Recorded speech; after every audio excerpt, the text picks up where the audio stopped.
Hi, my name is Gabriel, and I am an alcoholic, and I've been drinking for a very long time, going way back to my childhood, where I drank just as a social means through peer pressure. From drinking, I started doing other drugs, experimenting with other drugs. Um, I tried a lot of stuff, probably everything under the sun.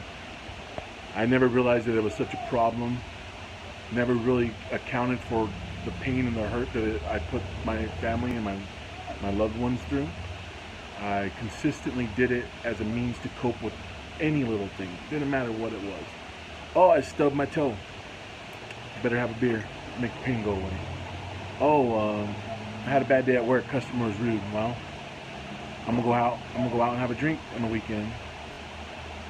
So continually, I kept doing this. Kept attributing my bad behavior, my bad decisions, to just me being immature, I guess, as I was getting older.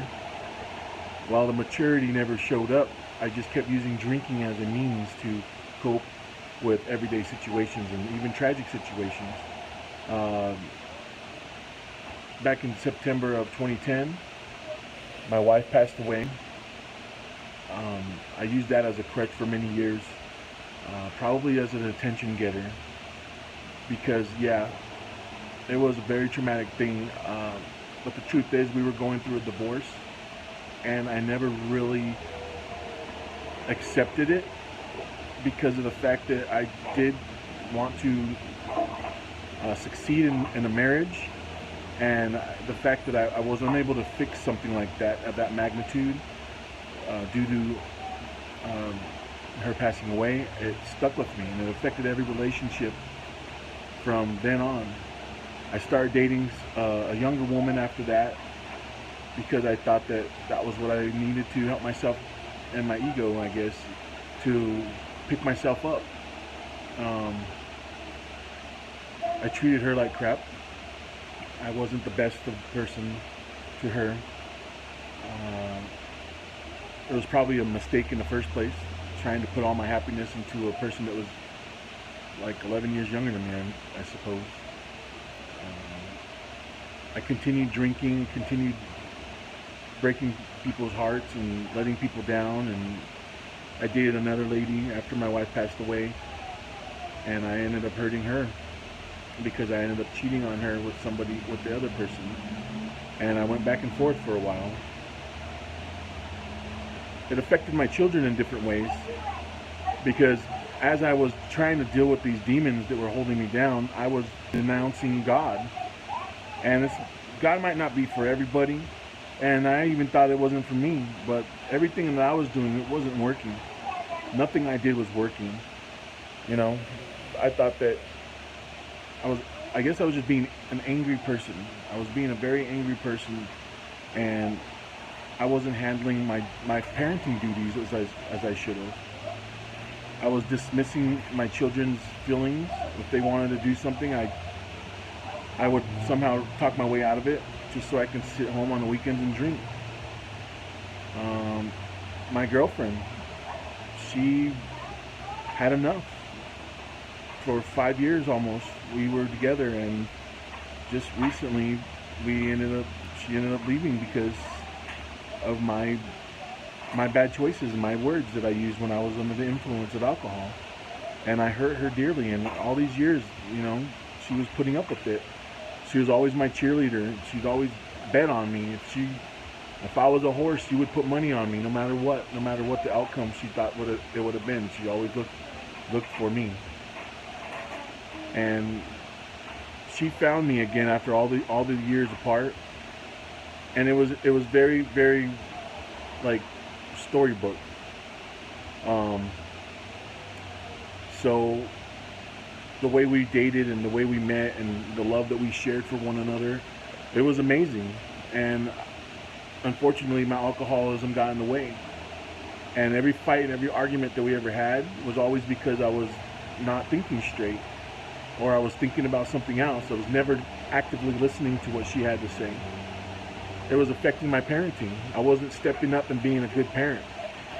I was consistently just kind of turning a blind eye And the whole while she was asking me to step up in her own way.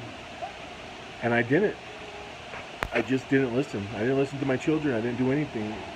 The house would get messy, and I would yell at my kids because I thought that's what I needed to do, because I'd let it get snowballed into a huge mess all the time. I'm not perfect. I'm human. And I pray every day now, and I always hope for the best, and I always hope for reconciliation. Most importantly, reconciliation with my children, to show them that I am a better dad, that I'm a better man, that I'm not a person that's going to slide back into that same habit again. And actions speak louder than words, and I've been clean now for, Sunday will be 3 weeks. And I post stuff on my Facebook all the time, just saying, hey, I'm happy. Today's day number 20. Today's day number 16. Today's day number 13, because next year when I look back and I've been sober for over a year, that memory is going to show back up, and that's going to show to me my commitment that I put to change myself and to be a better man that I am today than I would be tomorrow. My goal is to continue going forward, continue being an inspiration to somebody that sees this and goes, you know what, I was the same way. I'm mad, I'm angry. But there's a constructive way to deal with that kind of anger and that pain. It's not for everybody. Some people have to go to, 21-step programs. Some people need to go to AA. I feel like deep down in my heart, I know for a fact that alcohol will never touch these lips again, because I know the cost of what it is. Each one of those drinks, every answer I was looking for that was in the bottom of that Bible, or that bottle, was probably in the Bible, something that could have guided me, that could have put me on the right path again. And though it might not be for everybody, I just know that it's right for me, because that's how I was raised. I was raised to have a morality through teaching and through testifying and through understanding and acceptance. I'm going to ask my daughter right now, one of my daughters, about how she felt when she saw me drinking, or when I was drinking, and how she felt when I disregarded her feelings. Her name is Lana. Tell me what you felt when you saw me drinking, and how many times you asked me to stop drinking. How did it make you feel?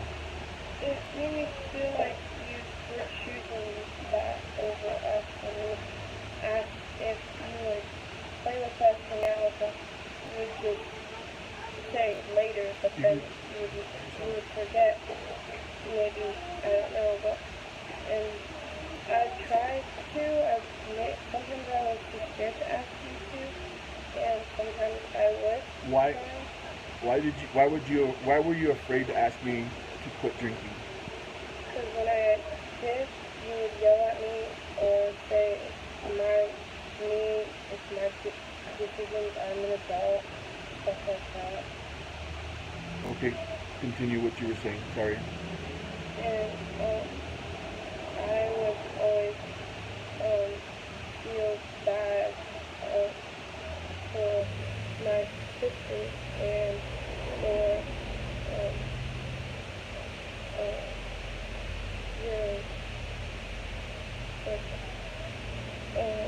Amy too. And why would you feel bad? What emotions went through your head when I did tell you that it was my choice to keep drinking? And what went through your head? What was the first thought that you had?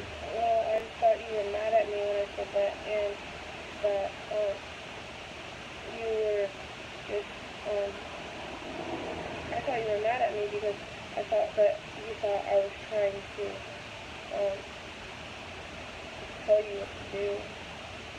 So you know me, huh? That I've never been mad at you, and I am sorry that I wasn't active enough as a parent to listen to your feelings. And that my goal now is to be a better dad and to listen to you. And when you ask me to do something, I'm going to do my best to do something, to find something to do. I know this weekend is a little bit different. I was looking for some kind of event so we can get on the light rail and go to. but we'll figure something out before the night's over, okay? Now tell me who would you turn to when I would get down on you about drinking? Was there anybody in the household that you talked to? I talked to either my sisters or like mostly Lila, or I would say stuff to Olivia, and I remember one time I texted Amy about it. Yeah, and what did I do? I lied about it, right? And I made you feel bad because I was ashamed of my actions. And I'm sorry for that. That's another reason why I get so down on myself, because I'm not perfect. You know? And these things come out because I think about it and I remember it now, because I was ashamed for drinking, and I was ashamed that I let that affect all of us. What do you feel about my decision now? I feel like now that you have chosen God, that it can impact our family in a better way, and make us more aware of you, and you more aware of your actions now. Yeah? That makes sense? Are you happy? Knowing that I quit finally? I am happy that you quit finally, and I'm also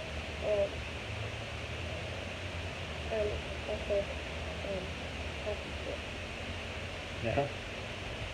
Okay. Livy, can you pick up that plate?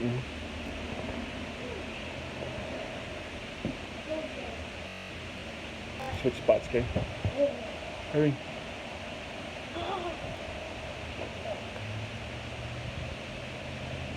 Olivia, how did it make you feel when I was drinking?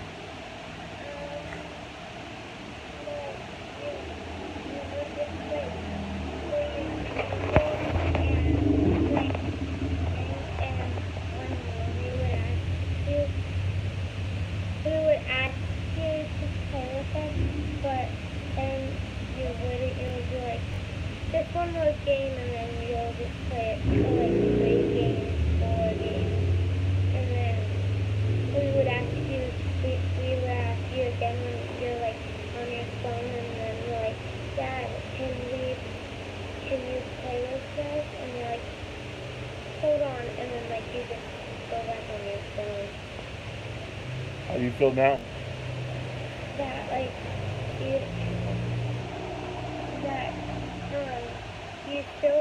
you don't really play that much video games, but now that like you don't drink, I feel better because now you can like play with us outside. You can like go to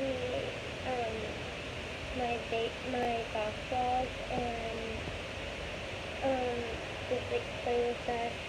We can do stuff. All of us, we can do stuff together. So you're happy that I'm a much more active parent now. Yeah. And just so you know that you guys never made me unhappy, that I was always happy because you guys, I've always cherished you guys. You guys have always been the apples of my eye, all 4 of you. And Amy too. And I'm making these changes not just for anybody, they're for me. All these changes are for me. But these changes are going to benefit everybody. They're going to benefit you. They're going to benefit you. They're going to benefit Adalea. They're going to benefit Lilas. They're going to benefit whoever chooses to accept me and love me. Now, I already have my preferences, but it's all in God's hands. So that was 2 of my daughters. I still have an older daughter, and I have my little girl. My goal now is, as a man, is to step forward and to continue on with these changes, to continue being the man that I was always meant to be, and to give my daughters the opportunity to grow grow old and see dad grow old. So they don't have to live through what I dealt with and lived through as a young man. My experiences with my father were different. And my drinking was always because I wanted to beat him at something and this isn't anything negative. My dad became a really great man. He's a very great grandfather. But my experiences were different than what my older siblings dealt with. And I had a lot of anger as a kid, and I dealt with a lot of pain and torment. And some sick and twisted way, when I drank, it was like, I want to beat my dad. I bet you I can drink more than he ever did. What kind of goal is that? Why was I so short-sighted? And that wasn't even a goal that's worth attaining. Now my goal is to get my education back, to retake all those things that I took for granted in the first place. The love of my life, my education, my goals and my dreams that I put on the back burner because I was content with sitting and drinking every day or even weekends. And I tried to quit before, but it never lasted this long, ever. My quitting would have been maybe a week, maybe 4 days. This year I tried to quit in January. It lasted literally a weekend. And my girlfriend, she was upset because I think she was let down because she wanted me to quit. And I did it for a week and that was it. And then I was just like, I gotta drink on the weekends. And the weekends became days again. So I'm telling you right now, God might not be for everybody, but He's working through me again. And He's making me a better man. And He's making me learn to cope with situations and to deal with things in a positive and constructive manner. Now, it's not perfect and things may not go as planned, but as long as I keep praying on it, as long as I keep being positive and keep making these changes and keep working for a more productive and positive and prosperous future, then I know that I have my goals in reach. For the first time, I see the light at the end of that tunnel that I was stuck at. I was literally on rock bottom. And it was literally when I snapped out of it that I realized the gravity of what my drinking was doing, that it was costing me everything. It was costing me in my life. It was costing me my girlfriend. It was costing me my children. My children, for sakes, man. For fuck's sakes, I should have been a better man at the beginning. I wish I would have saw all this before it happened. But now it's happened, and it's not too late for anybody else out there to realize that, you know what, alcohol is not the end all be all. You might think that you're just drinking because it's fun, and some of you may not have that addiction in their family. My family it runs in the family, so it's going to hit me harder. And there are people who have family members that are addicted to things. And we all seen what it does to people. I'm sure every one of us has seen what it does to people. And it's not pretty. I know there's people who just drink a little bit, and that's fine. That's your prerogative. I ain't telling you to quit drinking. But if you feel like anybody out there right now feels like they have a slight problem, a slight issue in their life, and they run to that bottle, then you just reevaluate, man. I'm telling you, because it may be too late. You may not get a second chance, a third chance, a fourth chance. You might see the look in that person's eyes that you've adored and loved your whole life, or somebody that come back in your life and you feel like you're doing great, and then you keep drinking and you're wasting your life. All that time passed. And I vowed for myself, my commitment is to God, my kids, and then the love of my life, and then myself, and then the love of my life. And that's not necessarily a bad thing, because through God you build that foundation with your kids. You build that foundation with yourself. You build that foundation with the persons you love. I never had that spiritual background connection with my girl. I was always angry at God. I was always saying disgusting, vile things towards God, towards education. You know? How could anybody want to be with somebody so negative? And I thought I was a positive person all these years. And I wasn't. I became a monster. I became a shadow of myself. But I just hope that person, anybody that loves me, can see and remember in my heart, there's still good in my heart. There was always good in my heart. It was just stuck in the back burner. But I'm me now. There's no more clouds. There's nothing over my head. There's nothing pulling me down. And I realize what's important. What's important is my kids. What's important is me being the man that they look up to. Me being the basis for every man that they want to date or marry. And I haven't been that. I haven't been that to any of them.